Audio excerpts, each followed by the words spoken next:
Welcome to the Deep Dive. This is where we really get into complex ideas, pull out the most compelling insights, and try to make them useful for you right away. Today we're setting off on a pretty extraordinary intellectual journey, our focus, the remarkable spiritual teacher and philosopher Shrii Shrii Ánandamúrti. And our mission really is to get our heads around how Ánandamúrti draws from, well, both the deep wells of Eastern spiritual traditions and the, let's say, rigorous structures of Western philosophy. But more than that, how he bridges them, connects them, and then actually seems to go beyond both to create this incredibly unique integrated worldview. We're working from a comparative analysis table today. It lays out these connections really clearly.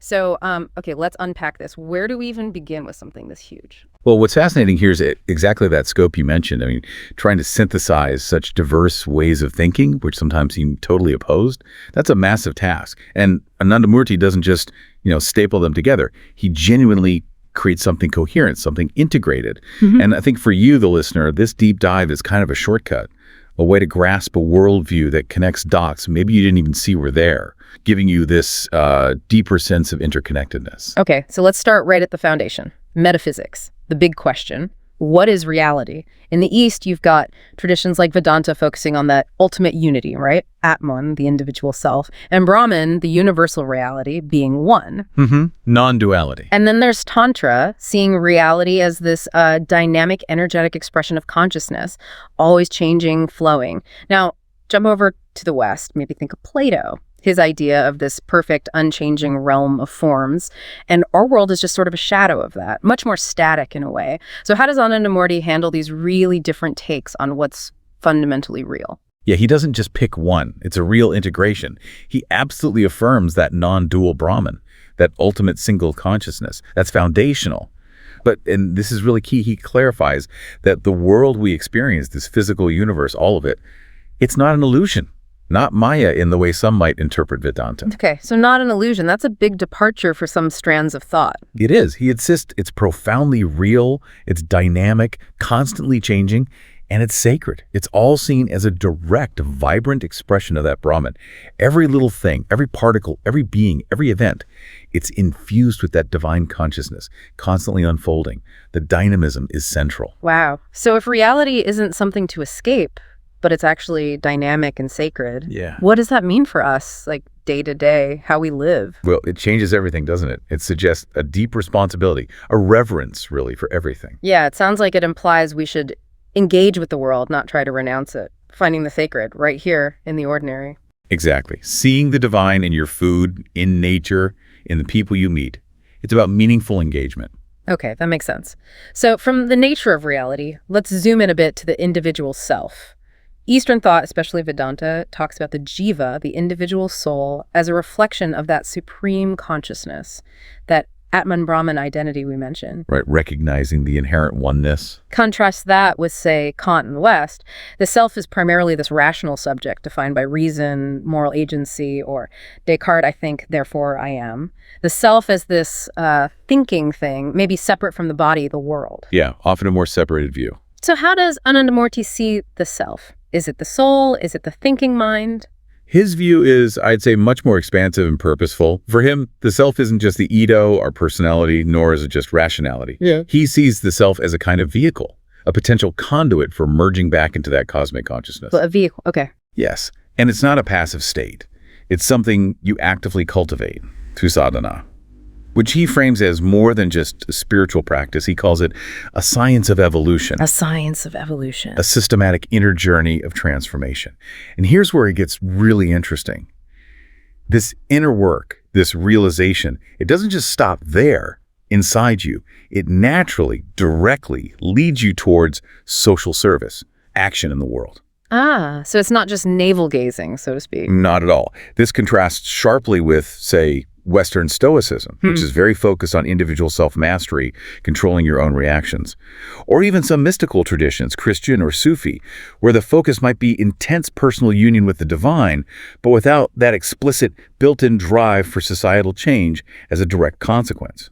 That link is really compelling, isn't it? That your own spiritual growth isn't just for you, but it inherently pushes you outwards towards service. It kind of breaks down that barrier between personal development and social impact. Completely. They become intertwined. Which brings us neatly to ethics and society. Big topics. In the East, you have Dharma, that complex idea of righteous action, cosmic harmony, fulfilling your role. Living according to universal law, essentially. Compare that to Western ethics. Kant's duty-based approach universal moral rules, or Mill's utilitarianism greatest good for the greatest number, or virtue ethics focusing on character. How does Ánandamúrti fit into this ethical landscape? He takes Dharma and expands it into something he calls Neo-Humanism. This is really central to his practical philosophy. For him, Dharma means rational benevolence. And here's the expansion combined with spiritual awareness. And this benevolence isn't just for humans. Not just humans? No, it extends to all beings, animals, plants, even, he says, inanimate matter. It's this radical inclusivity, moving way beyond human-centered ethics, a deep respect and care for everything. Wow, okay. Rational benevolence for everything. That has huge implications for how we structure society, our economy. He even talks about Varnashrama Dharma, the old Indian social system, but reinterprets it spiritually based on service, not birth like the caste system. How does that compare to Western ideas like Marx's focus on class struggle for justice, or Mill's utilitarian reforms, or Rousseau's social contract? It's fundamentally different because it's spiritually grounded. He operationalizes this ethical vision through something called PROUT, the progressive utilization theory. And PROUT isn't just theory, it's a practical framework for a decentralized cooperative economy. Guided by spiritual values, aiming for collective welfare, it's about equitable resource distribution, ensuring everyone's basic needs are met, fair value for work, local self-sufficiency.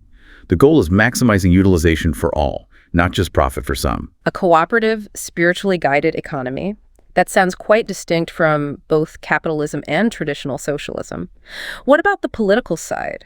You have Eastern traditions like Dharma-based kingship, rulers embodying righteousness, or Raja Yoga ideas of enlightened leadership. Western thought gives us socialism, libertarianism, democracy. Where does Ánandamúrti land politically? He envisions what he calls ethics-driven leadership. This leadership is ideally held by Sadvipras, moral intellectual elites. Now, elite can be a loaded term, suggesting privilege, but Ánandamúrti is very clear. This is about service, not status. Sadvipras are individuals who've attained a certain level of moral integrity and spiritual insight through that rigorous sadhana. Their authority comes from their wisdom and selfless dedication to the collective good, not wealth or power or even just popularity. So leadership based on demonstrated ethical development and service, that's a radical departure, isn't it? The idea is that their inner development safeguards against corruption. That's the core principle. It really makes you, the listener, think, what if our systems were built around ethical capacity as the primary qualification for leadership? Yeah. How would that change things, tackling issues like inequality or environmental crises with that neo-humanist, especially focusing on his progressive utilization theory framework? Definitely food for thought. Okay, let's shift focus slightly again to nature itself and the ultimate goal of life. Eastern thought often sees creation as Shakti, divine energy. Nature isn't separate from the divine, it is its expression. That echoes a bit with Western figures like Spinoza God is nature, or modern deep ecology, valuing nature intrinsically. How does Ánandamúrti frame our connection to the natural world? Well, this ties directly back into neo-humanism. As we said, it extends beyond humans. He talks about macro love. Macro love. Yes. Extending love, respect, and care consciously to animals, plants, even the inanimate world. It's a profound reverence for all existence, seeing it all as expressions of that dynamic Brahman. So environmentalism isn't just about resource management for human benefit. It's about inherent respect for the sacredness of all creation, valuing a river for being a river, not just for its water. I like that, macro love. And what about the ultimate goal, liberation? In the East, there's moksha, liberation through practice and service, escaping cycles of suffering. In the West, maybe Sartre's existential authenticity, finding meaning in freedom, or Buddhist enlightenment, or even Maslow's self-actualization. How does Ánandamúrti synthesize these ultimate aims? What's fascinating here is his synthesis. He states very clearly that liberation is both collective and individual. They're inseparable. Both? How does that work? It means your personal inner evolution, your journey towards freedom or enlightenment, isn't complete unless it actively contributes to uplifting society as a whole. Your spiritual progress must help others progress too. Personal freedom and collective freedom are intertwined. You can't truly achieve one without working for the other. It's a radical interdependence. That's a powerful vision. Liberation isn't a solitary escape. It's a shared journey of upliftment. Truly holistic. Okay, one last crucial area. Epistemology. How do we know things? The East values intuition, direct realization, prama, knowledge from meditation. The West often emphasizes rationalism, reason, logic, like Descartes or Kant, or empiricism, knowledge through senses, like Locke or Hume. How does Ánandamúrti approach knowing? Again, it's about balance and integration. He fully recognizes the power and validity of intuition, of direct inner realization. That's crucial for deep insights. However, he insists this intuitive knowledge needs to be balanced and validated by rational analysis, by logic. You can't just rely on feeling. It needs to stand up to scrutiny. So intuition checked by reason. Exactly. And where applicable, checked against empirical evidence too. It's this blend inner experience, rigorously examined by the rational mind, that characterizes his approach. It ensures both spiritual depth and practical grounding. And really, this leads us to the overall picture, the grand synthesis of his work. He weaves together mystical insight with, scientific thinking, social analysis, moral reasoning, all grounded in that Tantra Yoga Vedanta foundation.